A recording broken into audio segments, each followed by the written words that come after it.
Hello guys, James Martin here. Welcome back to another episode of Think Like a Writer. Today I'm going to give you my top 4 tips of how to create amazing characters for your scripts and stories.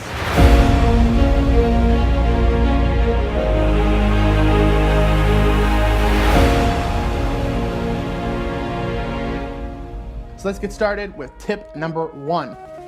Characters are brands. Believe it or not, each character has some sort of tone, some sort of meaning, some sort of mission, some sort of goal. Now let's take a look at your characters. What do your characters represent? Because there's two things that's going to happen.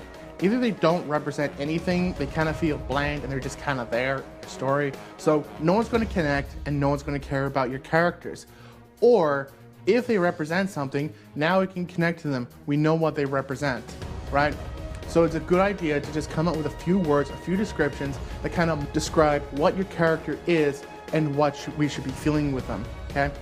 Tip number 2, your background, your character's background. How did they get here? Great backgrounds create depth with your characters. Everything that happens up to this point with your characters has been a decision. Everything that your character is going to do from this point forward is a decision, and that decision usually comes from either instincts or a background from past experience. What I like doing is when we get first introduced to our characters and we start progressing them one way, I like to create some background to justify that progression, so that way there's a good balance. You don't have to come up with a full bio, but at least come up with a few points that help develop your character and make them who they are.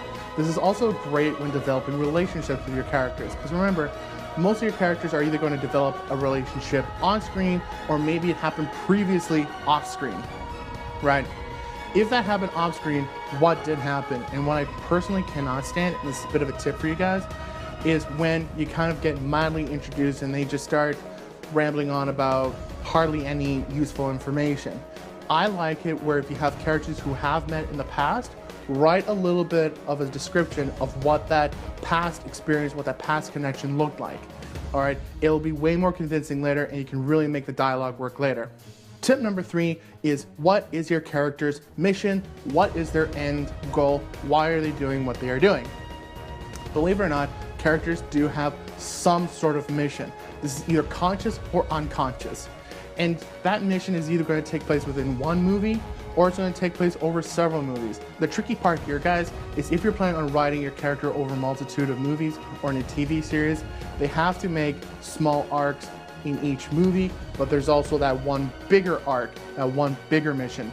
Tip number 4, action and reaction.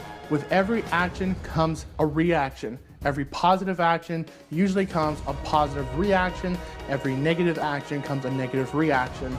And the reason I say action-reaction is because this also helps your characters.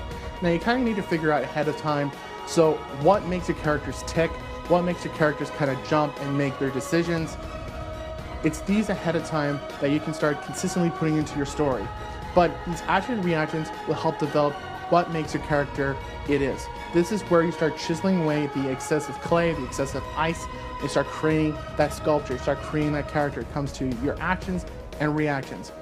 And remember, make sure that your actions and reactions stay consistent, okay? Not just random, but everything has a purpose. That's what's going to create good, convincing characters.